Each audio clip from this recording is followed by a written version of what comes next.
What's up? What's new? What is happening out there, YouTube? It is Aaron, aka Feldy. How are you doing today?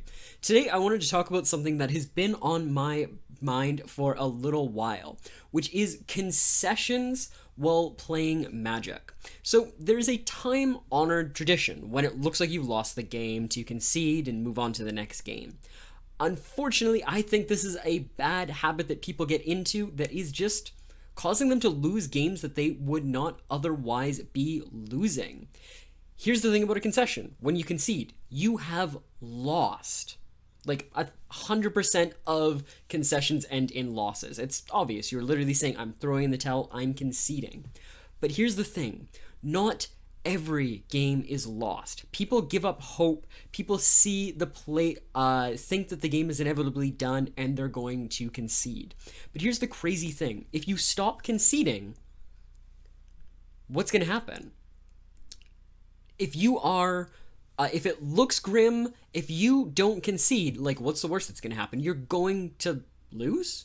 I mean, if you concede, you're going to lose anyways. If you play it out, there exists a chance that you might not lose. And albeit, it is a minor chance in a lot of these cases. Like, maybe it's a 1% chance that you pull it off, but that is still a chance that you might not lose here. And here's an interesting thing here's an interesting thing.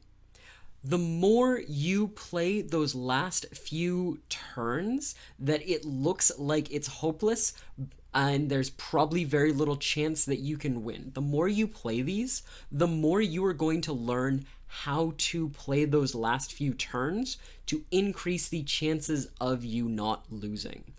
So, if it at the outset it looks like it's a 99-1 that you're going to lose, the more you play it, the more you start to understand these, the more you start to understand how those last few turns go, and those few times that you were able to survive it, the more you're going to be able to bring up your chances. No, I'm not saying it's not hopeless. Like, if it looks like you're dead, you are probably a lot of the time dead.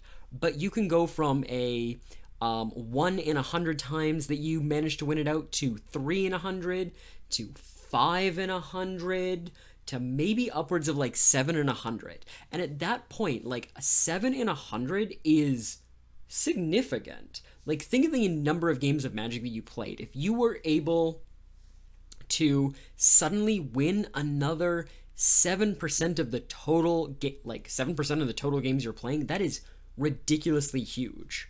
If you think that you are 50-50 if you think you're like 50-50 with your wins, like you play 200 games, you're going to win 100 of them, you're going to lose 100 of them, suddenly the difference of like 7% of those games that you think that you are going to lose, suddenly you are at 107 games that you're winning, and you're sitting, let's do that math there, 93 games that you're losing. That is ridiculously huge and different.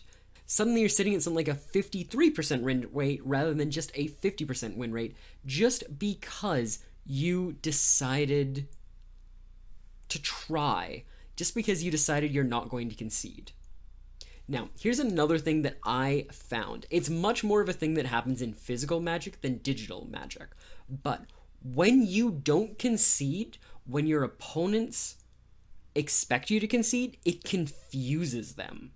Now, this is a little bit of a Jedi mind trick, I will admit, but it's like a Jedi mind trick that should not exist. Like, if you were sitting there, you got nothing on board, and your opponent has clear lethal, and you don't concede in the face of that, they will overthink things sometimes. Not every opponent, but the occasional opponent will overthink things. I've seen opponents who had, when I had like 1 card in hand, 0 creatures on the board, they just have to swing with everything, and I am dead, decide not to swing with everything because they've overthought what could kill them. And then I top deck something, and like I top deck the Bolt and win.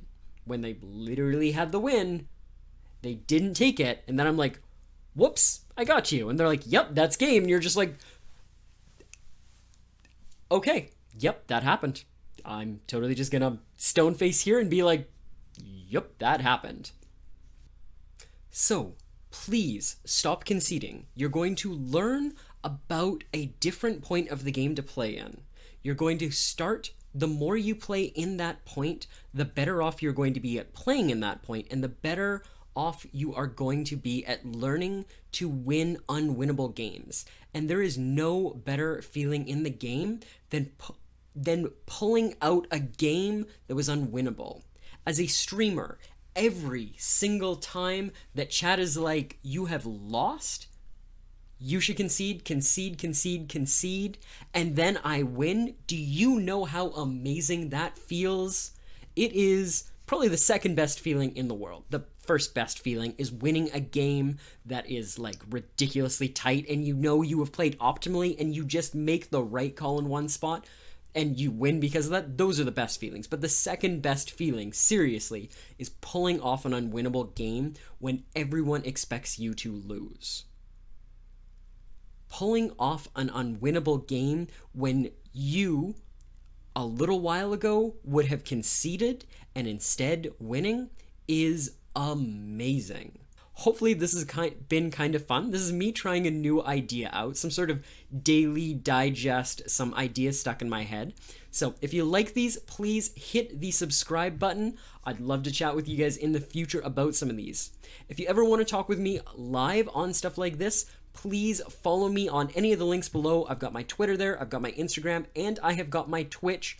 And Twitch is an amazing way that you and me can dialogue about these things while live and get some cool, get your thoughts on any of the things I have here. All right, my name's Aaron, aka Feldy. I'll see you in the future. Thanks for hanging.